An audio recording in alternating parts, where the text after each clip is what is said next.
يا مساء الفل حبايبي ومتابعيني واحلى متابعين في الدنيا، يا مساء الهنا والسعاده على قلوبكم.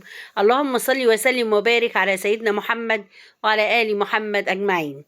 النهارده فيديو قصير وفيديو جميل، والحلبسه بتاعه الدفا وبتاعه الشتاء. قولوا بقى حلبسه، قولوا حمص الشام، جايبه لكم الطريقه على اصولها بجد والله. اتفرجوا، حاجه تحفه، حاجه قمر، حاجه هتدفيكي من برد الشتاء. يلا بينا نسمي الله ونصلي على الرسول. بس بالله عليكي مش اقل من 3 دقايق تتفرجي على الفيديو عشان نسبة المشاهدات تعلى يا جماعة. واللايك يا جماعة، اللايك مش بيعمل حاجة بل بيعلي من نسبة المشاهدات. تعالوا نسمي الله ونصلي على الرسول ونشوف الحلبسة او الحمص الشام بيتعمل ازاي. بسم الله الرحمن الرحيم. اول حاجة انا عندي هنا هو كنت جايبة ربع كيلو حمص الشام وغسلته وقلت هنقعه بميه سخنه. لازم يتنقع بميه سخنه يا جماعه، مش اقل من ساعتين عشان يبقى سهل السوى على طول وانتي بتسويه. خلاص حطيته كده عليه ميه سخنه، غسلته وحطيت عليه ميه سخنه وغطيه وسيبيه مش اقل من ساعتين.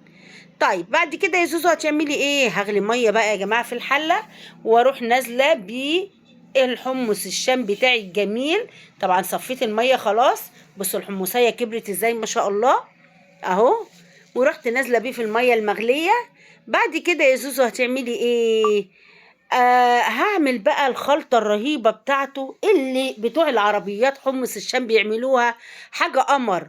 بصوا يا جماعه، جبت طماطم وجبت بصل، تيجي مثلا بصلتين وثلاث اربع طماطمات وقرن فلفل رومي وكام فص توم وهنا بابريكا وكمون وفلفل اسود وتوم باودر وبصل باودر. وتروحي نازله بكل دوت في الخلاط، تديله بقى ضربه كده علشان البصل يا جماعه. وبتلاقي بقى الميه تقيله وحلوه كده، والبصل لو قطعتيه حتت صغيره بتبص تلاقيه بيجي في البق كده ما بيبقاش حلو، لكن لما تضربي كله في الخلاط او الكبه بتاعتك بيبقى خطير يا جماعه. اهو بصوا، برمي بقى البصل على الثوم على الطماطم واروح نازله بكل ده وقرن فلفل رومي بقى كده، وتروحي نازله بشويه البهارات بتاعتك اهو. الكمون والفلفل والبابريكا والحمص الشام وملح، شويه ملح صغيرين، وانا ضربتهم واروح نازله بقى في الحمص بتاعي الجميل اهو، رمياه عليهم. يا جماعة الطريقة دي بتبقى رائعة، دي طريقة العربيات اللي بيعملوا حمص الشام. لاني انا سألت واحد مرة كنا بنشرب فراح قال لي بنعمل كذا كذا كذا، لان فعلا بيبقى يعني ربنا بعت لهم رزقهم وليه مذاق تاني وطعم تاني. بس احنا هنا بنعمل حاجة بنضافة بقى. بصوا هنا القوطة بقى لما ابتدت تحمر بقى وتختلط بالحمص، بعصر عليهم ليمونتين 3 حسب الكمية اللي انت بتعمليها يا قمرايه اهو.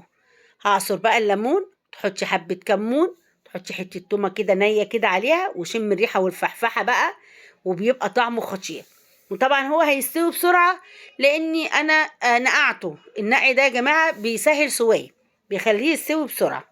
وهنا كان احلى حلبسه، طبعا حطيت حته تومه وحبه كمون وليمون، واحلى حلبسه او احلى كوبايتين حمص الشام بتشربيهم على الكورنيش وبيبقى الطعم حكايه. ربنا بيبعت لهم رزقهم واحنا كمان عاملينه بطريقه حكايه.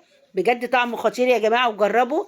ممكن تعملي له دقه بيبقى خطير، حبه شطه حسب ما انت بتحبي بقى. بصوا حاجه بسم الله ما شاء الله.